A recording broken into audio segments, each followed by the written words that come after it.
Hello ji guys, welcome to Star Coaching Classes. ये हमारा computer का 6th पार्ट है और इस वीडियो में मैं आपको बताने वाली हूँ कीबोर्ड में जो कीज होते हैं, किस कीज का क्या काम होता है। तो चलिए शुरू करते हैं।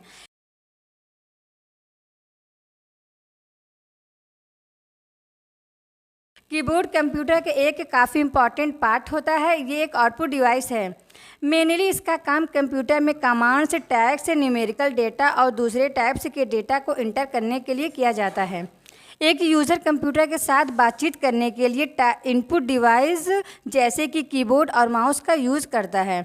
इसके बाद इंटर किया हुआ डेटा मशीन लैंग्वेज में बदल जाता है, जिससे कि सीपीयू उस डेटा और इंस्ट्रक्शन को समझ जाता है, क्योंकि इनपुट डिवाइस से आ रहा है। कीबोर्ड कई टाइप्स में आते हैं, पर यहाँ पर जो कीबोर्ड्स आप देख रहे हैं ये क्वाड्रेटिक कीबोर्ड है। क्वाड्रेटिक लेआउट अब तक का फेमस और दुनिया भर में अपनाया गया पैटर्न है। तो हम बात करेंगे कि इस कीबोर्ड में कितनी कीज़ होती हैं और कौन सी कीज़ का क्या काम होता है। एक नॉर्मल कीबोर्ड में लगभग 104 कीज़ होते हैं। इनकी संख्या कीबोर्ड मैन्युफैक्चरर और ऑपरेटिंग सिस्टम पर डिपेंड करती है। इसलिए मोटे तौर पर हम ये कह सकते हैं कि एक क्वाड्रेटिक कीबोर्ड में लगभग 100 कीज़ होती हैं। कीबोर्ड में मौजूद हर एक की का अपना ही खास काम होता है। उसी काम के आधार पर इनको 6 कैटेगरीज में डिवाइड किया जाता है। फर्स्ट है function keys, control keys, indicator lights, typing keys, navigation keys, numeric keypad. Function keys keyboard में सबसे ऊपर होती है। इन्हें कीबोर्ड में F1 से लेकर F12 तक लिखा जाता है। फंक्शन कीज का यूज़ किसी खास काम को करने के लिए किया जाता है। हर एक प्रोग्राम में इनका काम अलग अलग होता है। जैसे कि यहाँ पर मैं एक फ़ोल्डर बनाती हूँ, मुझे इस फोल्डर का नाम चेंज करना है। एक तरीका तो ये है, अपने माउस से यहाँ रीनेम पर क्लिक करके इसका नेम चेंज कर दूंगी। लेकिन दूसरा तरीका ये भी है कि इसको मैं सेलेक्ट करूंगी और सिंपल F2 प्रेस कर दूंगी। F2 प्रेस करते ही हम इनका नाम चेंज कर सकते हैं। तो F2 कीज़ का जो काम होता है वो हर जगह अलग अलग होता है। इसके बाद दूसरी होती है टाइपिंग कीज़। यहाँ पर जो मैं सिलेक्ट की हूँ ये है टाइपिंग कीज़। सबसे ज़्यादा यूज़ इन्हीं की कीज़ का होता है। टाइपिंग कीज़ में दोनों तरह की कीज़, अल्फ़ाबेट और नंबर दोनों शामिल होते हैं। इन्हें कम्युनल फॉर्म में अल्फ़ान्यूमेरिक कीज़ कहा जाता है। टाइपिंग कीज़ में सभी तरह के सिंबल्स और पंक्चुएशन मार्क्स भी शामिल होते हैं। इसके अलावा यहाँ पर कंट्रोल कीज़ होती है, जैसे कि आप देख रहे हैं कि शिफ्ट, कंट्रोल, विंडो, ऑल्ट, ये सब कंट्रोल कीज़ होती हैं। ये शॉर्टकट के लिए यूज़ किया जाता है। यहाँ पर जो कीज़ है इनको नेविगेशन कीज़ कहा जाता है। इनमें होम, इंसर्ट, डिलीट और नीचे यहाँ पर अप डाउन, लेफ़्ट राइट आता है। यहाँ पर जो लाइट्स है इनको इंडिकेटर लाइट कहा जाता है। ये 3 टाइप्स की होती हैं। फर्स्ट है नम लॉक, कैप्स लॉक और स्क्रॉल लॉक कहा जाता है। इनमें जो नम लॉक हैं, अगर ये लाइट ऑन होती है तो यहाँ पर हम इस कीपैड का यूज़ कर सकते हैं। नम लॉक, कैप्स लॉक और स्क्रॉल लॉक कहा जाता है। इनमें जो नम लॉक है, अगर ये लाइट ऑन होती है तो यहाँ पर हम इस कीपैड का यूज़ कर सकते हैं। लेकिन अगर ये लाइट ऑफ होती है तो इस कीपैड का यूज़ हम नहीं कर सकते हैं। इस लाइट को यहाँ नम लॉक से ऑन ऑफ किया जाता है। इसको हम एक बार प्रेस करेंगे, लाइट ऑन हो जाएगी। दोबारा प्रेस करेंगे तो यहाँ पर लाइट ऑफ हो जाएगी। दूसरी लाइट है यहाँ पर कैप्स लॉक। अगर ये लाइट यहाँ पर ऑन होती है तो हम यहाँ पर जो भी लेटर प्रेस करेंगे वो कैपिटल लेटर में लिखा जाएगा। इस कीज़ को यहाँ पर कैप्स लॉक बटन से ऑन ऑफ किया जा सकता है। एक बार प्रेस करेंगे ऑन हो जाएगा, दूसरी बार प्रेस करेंगे तो ऑफ हो जाएगा। एग्जाम्पल देख लेते हैं। एग्जाम्पल आप यहाँ पर समझिए। यहाँ पर मैंने कैप्स लॉक ऑन कर दिया है। मैं जो भी लेटर टाइप करूँगी वो यहाँ पर कैपिटल में लिखा जाएगा, यानी कि अपर केस। लेकिन अगर मैं यहाँ पर फिर से एक बार कैप्स लॉक बटन को प्रेस कर दूँ तो ये ऑफ हो जाएगा। यहाँ पर हम जो भी लेटर प्रेस करेंगे वो इसमें स्मॉल लेटर में लिखा जाएगा, यानी लोअर केस। तीसरी इंडिकेटर लाइट है यहाँ पर स्क्रॉल लॉक, इससे हम स्क्रॉल को ऑन ऑफ कर सकते हैं। यहाँ पर जो कीज़ है इनको हम न्यूमेरिक कीज़ बोलते हैं। इनको कैलकुलेटर कीज़ भी कहा जाता है, क्योंकि ये न्यूमेरिक कीपैड में लगभग कैलकुलेटर में नॉर्मल कीज़ होते हैं।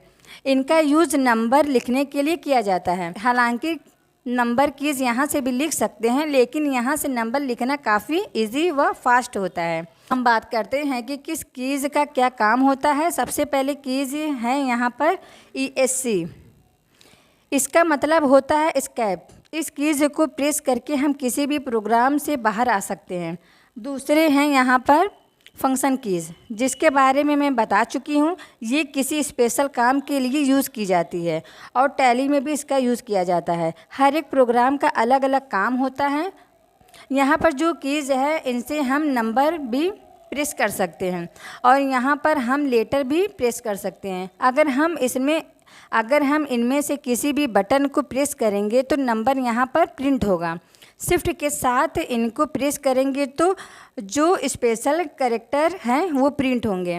फॉर एग्ज़ाम्पल यहाँ पर देखिए, मैं यहाँ पर लिखती हूँ 1 2 3 4 5 6, लेकिन मैं अगर शिफ्ट के साथ प्रेस करूँ तो देखिए यहाँ पर स्पेशल कैरेक्टर आ रहे हैं। जैसे कि यहाँ पर हमें स्पेस देनी है तो हम टैब की को प्रेस करेंगे तो देखिए यहाँ पर 3 लेटर्स की स्पेस मिल गई है। अब हम यहाँ पर टाइप्स कर सकते हैं, फिर से स्पेस देनी है, प्रेस करेंगे तो हमें यहाँ पर फिर से स्पेस मिल गई। नीचे यहाँ पर कैप्स लॉक है, इसके बारे में मैं आपको बता ही दी हूँ। अगर इसको एक बार प्रेस करेंगे तो कैप्स लॉक ऑन हो जाएगा और यहाँ पर ये वाला इंडिकेटर ऑन हो जाएगा। फिर हम यहाँ पर कोई भी बटन प्रेस करेंगे तो वो कैपिटल में लिखाएगा। अगर हम इसे दोबारा से प्रेस करेंगे तो ये कैप्स लॉक ऑफ हो जाएगा और ये वाली लाइट भी बंद हो जाएगी। और यहाँ पर फिर जो भी हम टाइप करेंगे तो स्मॉल लेटर में लिखा जाएगा। यहाँ पर ये है शिफ्ट की, ये एक कंट्रोल की है। इसके ज़रिए हम काफ़ी सारे शॉर्टकट यूज़ कर सकते हैं। इसके अलावा शिफ्ट काफ़ी सारे कामों के लिए यूज़ किया जाता है। नीचे यहाँ पर एक बटन है CRL, इसका मतलब है कंट्रोल। ये सबसे इम्पॉर्टेंट शॉर्टकट की है। ये काफ़ी सारे कामों के लिए यूज़ किया जाता है। जैसे कि यहाँ पर वर्ड लिखे हुए हैं, इन सब को हमें सिलेक्ट करना है। एक तरीका ये है, यहाँ पर मैं Ctrl+A+ प्रेस करूँ तो सब सिलेक्ट हो जाएंगे और Ctrl+X के ज़रिए यहाँ पर सब कट हो जाएंगे और Ctrl+V के ज़रिए ये पेस्ट हो जाएंगे। इस तरीके से कंट्रोल किसी दूसरी कीज़ के साथ मिलकर के एक बहुत बढ़िया शॉर्टकट बनता है और हमारे काम के लिए काफ़ी इजी हो जाता है। यहाँ पर एक की है विंडो की को अगर हम एक बार प्रेस करें तो मेनू आ जाएगा, दोबारा प्रेस करेंगे तो मेनू गायब हो जाएगा। यहाँ पर एक की है ऑल्ट का मतलब होता है अल्टर। ये भी एक शॉर्टकट की है, इसको हम किसी दूसरे बटन के साथ मिलाकर शॉर्टकट के लिए यूज़ करते हैं। जैसे कि मैं यहाँ पर एक प्रोग्राम ओपन करती हूँ और इस प्रोग्राम को अब मुझे क्लोज़ करना है तो देखिए प्रोग्राम क्लोज़ हो गया। इसी तरीके से बिल्कुल बाहर आकर के अगर हम Alt+F4 प्रेस करेंगे तो लैपटॉप शट डाउन हो जाएगा। अब यहाँ पर एक बड़ा सा बटन है, इसको कहा जाता है स्पेस की। इसके ज़रिए हम लेटर्स के बीच में स्पेस देते हैं। जैसे कि यहाँ पर मैं MS वर्ड को ओपन करती हूँ, यहाँ पर मैं कुछ टेक्स्ट ऐड कर देती हूँ। यहाँ पर हम कुछ टाइपिंग कर रहे हैं, बीच में हमें स्पेस देनी है तो यहाँ पर हम इसी बड़े से बटन को प्रेस करेंगे, उतनी ज़्यादा हमें स्पेस मिलेगी। तो इस बटन का यही काम है, इसके ज़रिए लेटर्स के बीच में स्पेस देते हैं। जो कि यहाँ पर लिखी है वही कि यहाँ पर दोबारा दी गई है, अल्ट विंडो और साथ ही Ctrl+Shift। यहाँ पर ये बटन है इंटर, ये कहीं पर इंटर के लिए यूज़ किया जाता है। जैसे कि हमने यहाँ पर टाइप किया है, अब दूसरी लाइन पर जाना है तो हम इंटर प्रेस करेंगे और नीचे आ जाएंगे, इंटर प्रेस करेंगे और ही नीचे आ जाएंगे। या अगर हम कोई फॉर्म फिल कर रहे हैं तो इंटर प्रेस करते ही सबमिट हो जाएगा। यहाँ पर ये है बैक स्पेस, इसके ज़रिए हम कुछ वर्ड को लेटर को डिलीट कर सकते हैं या बैक जा सकते हैं। जैसे कि यहाँ पर मैंने कोई लेटर टाइप की हूँ तो बैक स्पेस को प्रेस करेंगे तो लेटर डिलीट हो जाएगा। तो अगर लिखते टाइम कुछ गलती करते हैं तो बैक स्पेस को प्रेस करके इसे डिलीट करके दोबारा लिखे जा सकते हैं। यहाँ तक कि सारी कीज़ हो चुकी हैं। अब यहाँ पर आते हैं, यहाँ पर ये है इंसर्ट की, जो कि इंसर्ट को ऑन ऑफ करने के लिए यूज़ किया जाता है। दूसरा है यहाँ पर होम कीज़ प्रेस करके हम बिल्कुल शुरू में आ जाते हैं। जैसे कि हमने कर्सर यहाँ पर रखा हुआ है, होम की को प्रेस करेंगे तो लाइन के बिल्कुल शुरू में आ जाएगा। यहाँ पर ये है पेज अप, इसको हम प्रेस करके बिल्कुल ऊपर जा सकते हैं। जैसे कि यहाँ पर कर्सर रखा हुआ है और अगर मैं पेज अप प्रेस करूँ तो बिल्कुल ऊपर आ जाएंगे। इसी तरीके से यहाँ पर पेज डाउन है, अगर हम ऊपर हैं तो पेज डाउन अगर हम ऊपर हैं तो पेज डाउन को प्रेस करेंगे तो बिल्कुल नीचे आ जाएंगे। ये की है डिलीट करने के लिए यूज़ किया जाता है। अगर हमें कुछ टेक्स्ट डिलीट करना है तो टेक्स्ट को सिलेक्ट करेंगे और डिलीट की को प्रेस करेंगे तो डिलीट हो जाएगा। और नीचे यहाँ पर है नेविगेशन की, जैसे कि यहाँ पर देखकर ही लगता है हम अपने डॉक्यूमेंट्स में लेफ़्ट राइट या अप डाउन जा सकते हैं। ये नंबर की पैड है, इसके ज़रिए नंबर टाइप कर सकते हैं। यहाँ पर ये की है प्रिंट स्क्रीन, यहाँ पर ये की है प्रिंट स्क्रीन या प्रिंट एससी। ये प्रिंट स्क्रीन की बहुत ही इम्पॉर्टेंट की है। जैसे हम स्क्रीनशॉट लेते हैं वैसे ही ये कंप्यूटर में स्क्रीन को एक बार प्रेस करके स्क्रीनशॉट ले सकते हैं। स्क्रीनशॉट कॉपी हो जाता है, उसके बाद प्रोग्राम में जाकर पेस्ट कर सकते हैं। यहाँ पर आप कीबोर्ड के सभी कीज़ के बारे में समझ चुके हैं। एक बार मैं फिर से रिवीजन करा देती हूँ। ये है ESC एस्केप कि इसका यूज़ प्रोग्राम को छोड़ने के लिए। यहाँ पर ये है दूसरी की फंक्शन की।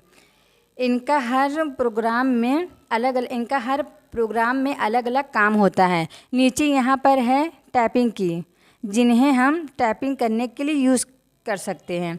यहाँ पर ये है शॉर्टकट कीज़, जिन्हें हम शॉर्टकट के लिए यूज़ करते हैं। ये है स्पेस की, इसके ज़रिए हम अपने लेटर को स्पेस दे सकते हैं। यहाँ पर ये है नेविगेशन की, जिसके ज़रिए हम डॉक्यूमेंट्स में अप डाउन इधर उधर जा सकते हैं। ये है यहाँ पर इंडिकेटर लाइट, जिसके ज़रिए हमें पता चलता है नंबर लॉक, कैप्स लॉक और स्क्रॉल लॉक। ये है कीपैड का, इसके ज़रिए हम नंबर को टाइप कर सकते हैं। यहाँ पर एक चीज़ और समझ लीजिए, जब भी कहा जाए ये Ctrl+A प्रेस करो तो आप यहाँ पर Ctrl+A प्रेस करेंगे। साथ ही अगर कहा जाए Ctrl+V प्रेस करनी है तो पहले आपको कंट्रोल उसके बाद V प्रेस करेंगे। इसी तरीके से अगर कहा जाए शिफ्ट के साथ इस प्रेस करो तो आप यहाँ पर पहले शिफ्ट को प्रेस करेंगे, उसके साथ आप इसको प्रेस करेंगे। ऐसा नहीं करना है कि पहले आप प्रेस करें इसको और उसके बाद आप शिफ्ट प्रेस करें। यहाँ पर पहले आपको कंट्रोल की को प्रेस करना है और उसके साथ ही किसी दूसरी की को प्रेस करना है। हमें डॉक्यूमेंट्स कॉपी करना है तो कंट्रोल के साथ C प्रेस करेंगे और पेस्ट करने के लिए Ctrl+V करेंगे और अंडू के लिए Ctrl+Z करेंगे। तो पहले हम कंट्रोल की और उसके साथ दूसरी की को प्रेस करेंगे। वीडियो के डिस्क्रिप्शन में मैंने आपको नोट्स भी प्रोवाइड की है, आप उनको डाउनलोड करिए और अपने ब्रेन में फिट कर लीजिए कि कीबोर्ड की का क्या काम होता है, क्योंकि ये एक बेसिक सी जानकारी है। इसके बिना अगर आप आगे बढ़ेंगे तो आपको काफ़ी प्रॉब्लम हो सकती है। आप अपने माइंड में कीबोर्ड की तस्वीर अच्छे तरीके से फिट कर लीजिए ताकि आपको पता रहे कि कीबोर्ड में कौन सी की कहाँ पर होती है और किस की का क्या काम होता है। सो आज के लिए बस इतना ही। नेक्स्ट वीडियो में हम बात करेंगे टाइपिंग के बारे में कि आप टाइपिंग की प्रैक्टिस कैसे कर सकते हैं। So guys please like share and subscribe my YouTube channel.